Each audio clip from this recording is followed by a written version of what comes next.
Good morning students. Carbohydrate video series के पिछले video में हमने देखा एपिमराइजेशन किस प्रकार करते हैं।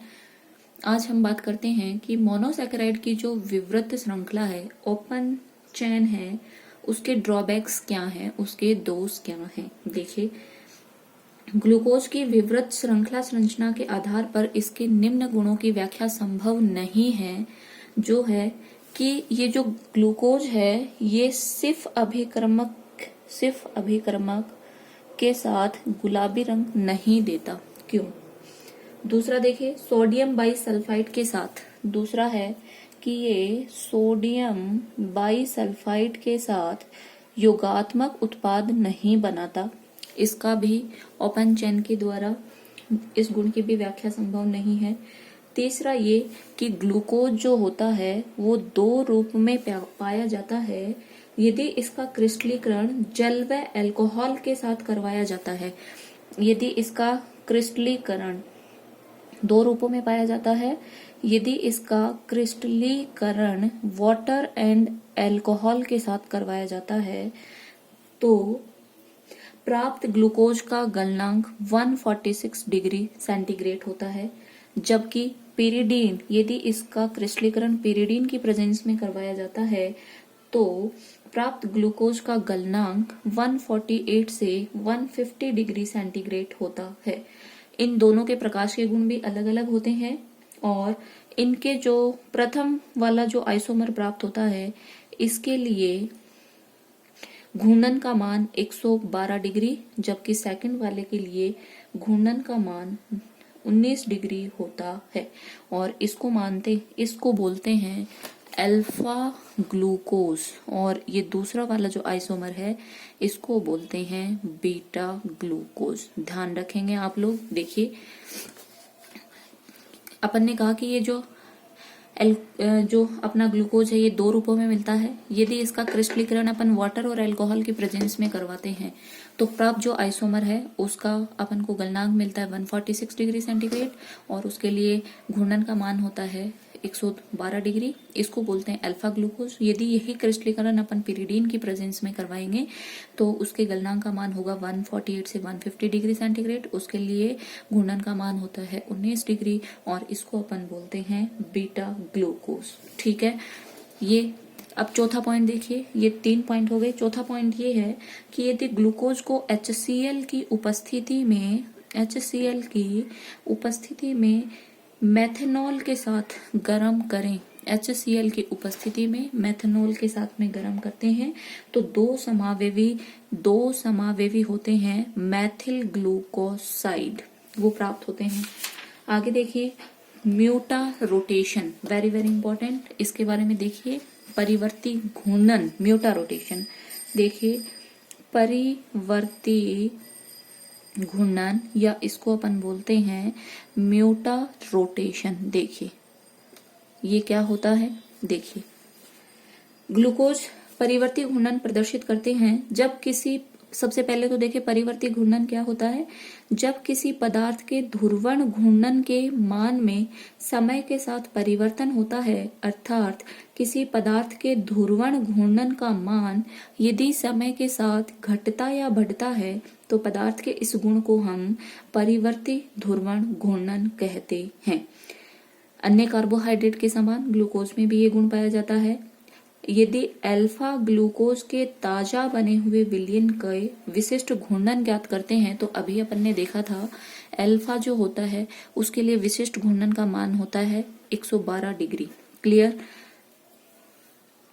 और इस विलयन को यदि रख दिया जाए तो धीरे धीरे इसके विशिष्ट घूर्णन का मान कम हो जाता है और ये कम होकर के 52 डिग्री पे क्या हो जाता है, स्थिर।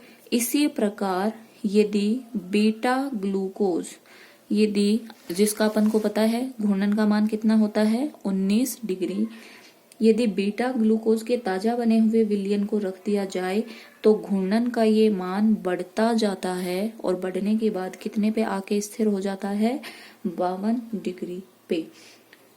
क्लियर। तो ऐसा क्यों? आप देख रहे हो ध्रुवण घूर्णन का मान समय के साथ में बढ़ रहा है और घट रहा है। अल्फा ग्लूकोज के ध्रुवण घूर्णन का मान 112 डिग्री होता है, जैसे ही आप इसको रखोगे 52 पे आके स्थिर हो जाएगा।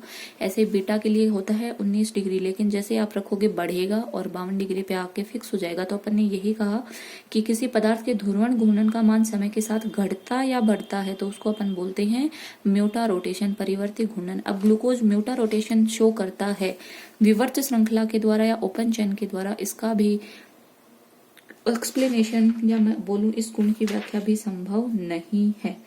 तो अभी ये जो अपन ने 4-5 पॉइंट्स पढ़े हैं कि ग्लूकोज सिर्फ अभिकर्मा के साथ गुलाबी रंग नहीं देता, सोडियम बाइसल्फाइड के साथ में योगात्मक उत्पाद नहीं बनाता, जब इसकी अभिक्रिया HCl की उपस्थिति में मेथनॉल से करवाई जाती है तो 2 समावेवी मैथिल ग्लूकोसाइड बनते हैं। ये ग्लूकोज 2 रूपों में पाया जाता है और एक ग्लूकोज म्यूटा रोटेशन प्रदर्शित करता है। ये गुण हैं जिनको अपन किसके द्वारा नहीं समझा सकते हैं, ओपन चेन के द्वारा। तो फिर इन किसी भी गुण की व्याख्या विवृत श्रृंखला के द्वारा नहीं समझाई जाती, तो फिर टोलेन ने इसकी चक्रीय संरचना का सुझाव दिया। अब देखिए, जैसे ग्लूकोज है वैसे ही फ्रक्टोज, मैनोज आदि मोनोसैकेराइड भी सिर्फ अभिकर्मक के साथ गुलाबी रंग नहीं देते, सोडियम बाइसल्फाइड के साथ योगात्मक अभिक्रिया नहीं देते, म्यूटा रोटेशन प्रदर्शित करते हैं। अतः इन सब के लिए चक्रीय संरचना का सुझाव दिया गया। अब देखिए चक्रीय संरचना में क्या होता है। कार्बोनाइल समूह युक्त यौगिक एल्डिहाइड व कीटोन जब अल्कोहल के साथ अभिक्रिया करते हैं तो हेमी एसिटेल व हेमी कीटेल का निर्माण करते हैं। और देखिए फर्दर अगर अल्कोहल अणुओं के साथ अभिक्रिया करें तो एसिटेल और कीटेल बनते हैं। कैसे? देखिए, अपन अभिक्रिया दिखाते हैं एल्डिहाइड और कीटोन की अल्कोहल के साथ में। CH डबल बॉन्ड O, इसकी अभिक्रिया करवानी है अल्कोहल के साथ। देखिए, जैसे ही इसकी अभिक्रिया अपन अल्कोहल के साथ में करवाते हैं, यहाँ से बनते हैं हेमी एसिटेल और Hemy Keitel, OH and OR। इसको अपन बोलते हैं हेमी एसिटेल। क्लियर? फर्दर जब आप इसकी अल्कोहल के साथ में अभिक्रिया करवाते हो तो यहाँ से H2O निकलता है और यहाँ से बन जाता है COR OR। और चूंकि ये एल्डिहाइड है इसीलिए इसको बोलते हैं एसीटेल। तो देखिए, अब आप लोग, ये मैंने आपको अभिक्रिया दिखा दी। एल्डिहाइड की अभिक्रिया अल्कोहल के साथ में करवाएंगे। जैसे आप अल्कोहल के साथ में अभिक्रिया करवाएंगे, देखिए क्या बनेगा। यहाँ से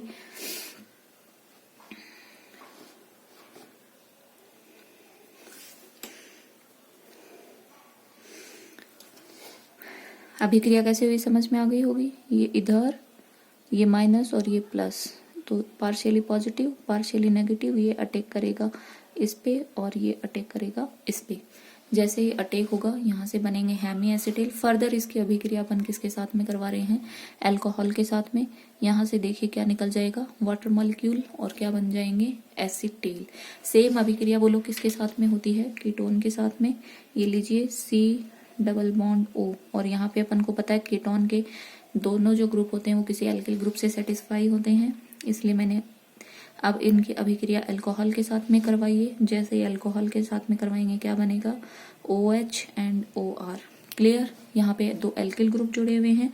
चूंकि ये कीटोन के साथ अभिक्रिया है इसलिए इसको बोलते हैं हेमी कीटेल। और फर्दर इसकी अभिक्रिया आप अल्कोहल के साथ में करवाएंगे, वाटर मॉलिक्यूल निकलेगा और यहाँ से देखिए क्या बन जाएगा। यहाँ RR लगा देती हूँ, RR और ये बनेगा OR एंड OR, और इसको अपन बोलो क्या बोलते हैं, कीटेल। क्लियर? तो ये अभिक्रिया आप लोगों को समझ में आई होगी कि जब एल्डिहाइड या कीटोन इनकी अभिक्रिया अपन अल्कोहल के साथ करवाते हैं तो बनते हैं हेमी एसिटेल और हेमी कीटेल। फर्दर अगर इनकी अभिक्रिया मैं अल्कोहल के साथ करवा दूं तो बनते हैं एसिटेल और कीटेल। अब देखिए, अपन को पता है जो भी अपने मोनोसैकेराइड अणु हैं उनमें एल्डिहाइडिक ग्रुप या बोलूं कार्बोनाइल ग्रुप और अल्कोहलिक ग्रुप, दोनों ग्रुप प्रेजेंट होते हैं। क्लियर? अब देखिए, सबसे पहले मैं बात कर लेती हूँ ग्लूकोज की। देखिए C double bond O H, और ग्लूकोज में अपन को पता है कौन सा वाला ग्रुप होता है, बोलो एल्डिहाइड ग्रुप, ठीक है। उसके बाद में देखिए COH H, COH H, COH H, COH H और CH2OH। ये मैंने 6 कार्बन आप लोगों को दिखा दिए हैं इसके। अब देखिए यहाँ पे कार्बोनाइल ग्रुप भी प्रेजेंट है और यहाँ पे कौन से ग्रुप प्रेजेंट हैं, हाइड्रोक्सी ग्रुप हैं। तो इनके बीच में परस्पर इंट्रामॉलिक्यूलर अंतः अणुक्रिया होगी और चक्रीय संरचना युक्त हेमी एसिटेल बनेगा। क्लियर। चूंकि हेमी एसिटेल के निर्माण में एक सममित कार्बन परमाणु का परिवर्तन किसमें हो जाता है, असममित कार्बन परमाणु में, अतः इसकी 2 समावयवी संरचनाओं के युग्म बनने की संभावना है, जिनको अपन क्या कहते हैं, एनामर्स। देखिए किस तरीके से यहाँ पे ये सममित कार्बन परमाणु है। अब देखिए यहाँ पे आपको 1 2 3 4 एंड 5 और ये 5 नंबर वाला कार्बन आपको नजर आ रहा होगा। इस कार्बन का OH ग्रुप एल्कोहलिक ग्रुप और यहाँ के कार्बोनाइल पे जब अटैक करेगा, क्लियर, तो यहाँ से बोलो क्या बनेगा, हेमी एसिटेल। और हेमी एसिटेल मैं बना के इस संरचना को लिख देती हूँ। देखिए जब ये H यहाँ से अटैक करेगा यहाँ पे, तो देखिए H, क्लियर। तो देखिए 2 पॉसिबिलिटी है, मैं इधर बना रही हूं, इधर देखिए CH या OH हो सकता है इधर आए। और अब ये जो सममित कार्बन परमाणु है ये किस में कन्वर्ट हो जाएगा, असममित कार्बन परमाणु में।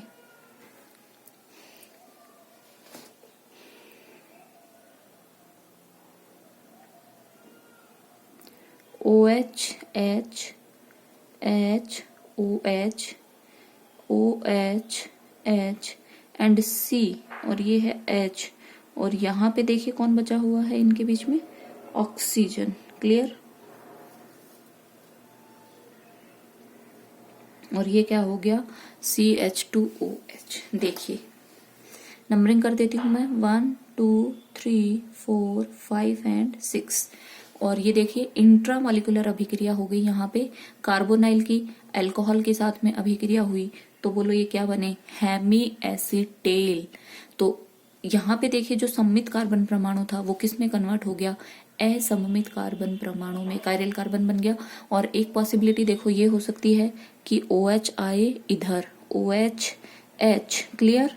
और देखिए ये chiral carbon COH H, COH H, COH C और ये यहाँ पे इसका बन गया, बोलो कौन, हेमी एसिटेल। और ये हो गया CH2OH। तो देखिए ये ग्लूकोज में जब इंट्रामॉलिक्यूलर क्रिया हुई तो चक्रीय संरचना युक्त क्या बने, हेमी एसिटेल। तो एक कंडीशन ये हो सकती है कि OH अपना किधर की तरफ आ जाए, दाईं तरफ, और एक कंडीशन ये होती है कि OH बोलो किधर आए, बाईं तरफ। और अब आप देख रहे हो अगर OH बाईं ओर है तो इसको अपन बोलते हैं बीटा ग्लूकोज। क्लियर। और अगर ये OH दाईं ओर है तो इसको अपन बोलते हैं अल्फा ग्लूकोज। और इस चक्रीय संरचना के द्वारा मोनोसैकेराइड के सभी गुणों की व्याख्या की जा सकती है। देखिए कैसे, इन चक्रीय संरचनाओं के आधार पर ग्लूकोज के समस्त गुणों को समझाया जा सकता है। ग्लूकोज पहला पॉइंट था जो ओपन चेन से अपन प्रूव नहीं कर पाए थे कि ग्लूकोज सिर्फ अभिक्रमक के साथ गुलाबी रंग नहीं देता। तो ग्लूकोज सिर्फ अभिक्रमक के साथ गुलाबी रंग नहीं देता और सोडियम बाइसल्फाइड के साथ योगात्मक उत्पाद नहीं बनाता, क्योंकि आप देख रहे हो कि इनकी चक्रीय संरचनाओं में, कि ग्लूकोज की चक्रीय संरचना में मुक्त CHO ग्रुप उपस्थित नहीं है। क्लियर। क्योंकि यहाँ पे उस CHO ग्रुप ने अल्कोहल के साथ में इंट्रामॉलिक्यूलर अभिक्रिया करी और चक्रीय एसिड या बोलूं साइक्लिक कंपाउंड जिसको अपन ने बोला हेमी एसिटेल बन गया। अब यहाँ का CHO ग्रुप फ्री नहीं है और CHO ग्रुप फ्री नहीं है, इस कारण से ये सिर्फ अभिक्रमक के साथ गुलाबी रंग नहीं देते, सोडियम बाइसल्फाइड के साथ में योगात्मक उत्पाद नहीं बनाते। अब यदि ग्लूकोज में मुक्त CHO ग्रुप नहीं है तो फैलिंग विलयन, टॉलेन अभिकर्मक और HCN आदि के साथ भी अभिक्रिया नहीं देनी चाहिए।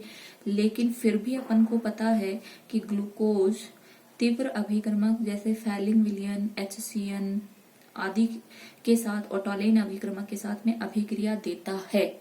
अब अगर अभिक्रिया देता है तो ऐसा क्यों होता है? तो ऐसा इसलिए होता है क्योंकि ग्लूकोज की ये जो वलय संरचना बनती है ये बहुत ज्यादा स्थायी नहीं होती है। अतः तीव्र अभिकर्मक जैसे फैलिंग अभिकर्मक, टॉलेन अभिकर्मक और HCN आदि इसकी वलय को तोड़ देते हैं और इसको वापस कैसा बना देते हैं? Open chain. और ओपन चेन में देखो फ्री CHO ग्रुप होता है, इसलिए ग्लूकोज इन तीव्र अभिकर्मकों के साथ में अभिक्रिया करता है। ठीक है। फिर अपन ने कहा था कि ग्लूकोज के दो रूप होते हैं। ये अपन ओपन चेन के द्वारा नहीं समझा पाए थे, लेकिन यहाँ से अपन इजीली समझा सकते हैं कि ग्लूकोज की जब साइक्लिक संरचना बनती है तो हेमी एसिटेल संरचना बनने में दो प्रकार के समावेवी बनते हैं, या तो बनेगा बीटा ग्लूकोज या बनेगा अल्फा ग्लूकोज। क्लियर?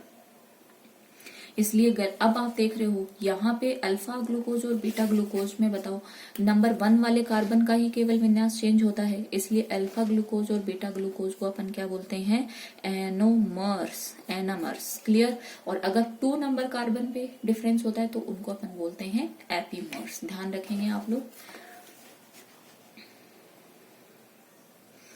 फिर अपन ने कहा था ओपन चेन के द्वारा एक बात जो कि ग्लूकोज की अभिक्रिया HCl की उपस्थिति में जब मेथनॉल के साथ करवाते हैं तो दो समावेवी बनते हैं मैथिल ग्लूकोसाइड के। वो अपन यहाँ से समझा सकते हैं कि इसकी चक्रीय संरचना में अल्फा ग्लूकोज और बीटा ग्लूकोज चूंकि दो समावेवी बने हैं, इसलिए जब आप इनकी अभिक्रिया HCl और मेथनॉल के साथ में करवाएंगे तो दो मैथिल ग्लूकोसाइड बनेंगे। ठीक है।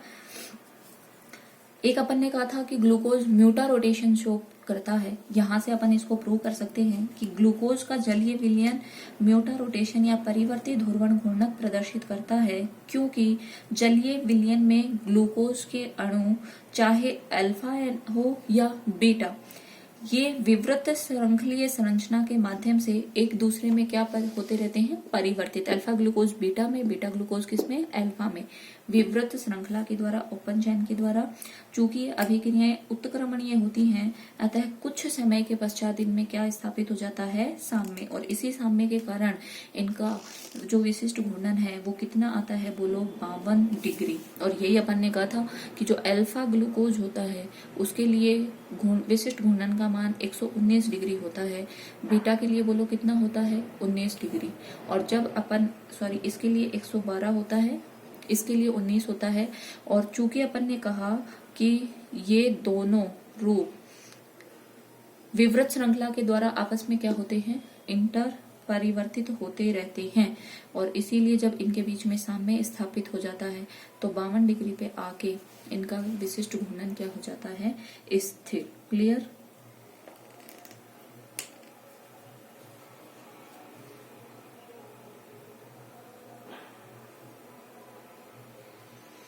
तो जो बातें अपन, या मैं बोलूं जो गुण ग्लूकोज के अपन ओपन चेन के द्वारा नहीं समझा सकते, वो गुण अपन कार्बोहाइड्रेट्स की इन चक्रीय संरचनाओं के द्वारा समझा सकते हैं। क्लियर? Thank you.